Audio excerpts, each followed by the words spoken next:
MBH Eswararao చాట్రాయమండలం తహసీల్దార్గా పనిచేశారు.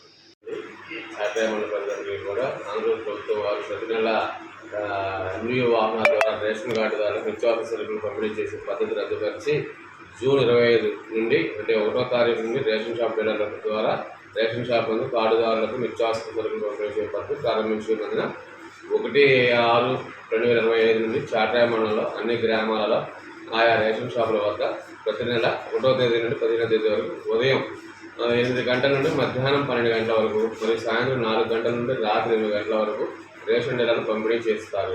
కావున మండలంలోని రేషన్ కార్డులు అందరూ కూడా పైన తెలిపిన తేదీ సమయంలో మీకు వీలు ఉన్నప్పుడు రేషన్ సరుకులను డీలర్ వద్ద నుండి పొందవచ్చు. అదేవిధంగా ఏదైనా కార్డులో సభ్యులు 60 సంవత్సరాలు పైబడి వయసు కలవారు అయితే అట్టి వారికి సంబంధించిన రేషన్ డీలరే వారి సరుకులు వారి ఇంటికి తీసుకొని అందజేస్తారు. ఈ అవకాశాన్ని కొద్దిగా అందరూ కూడా వినియోగించవలసిందిగా కోరుచున్నాను.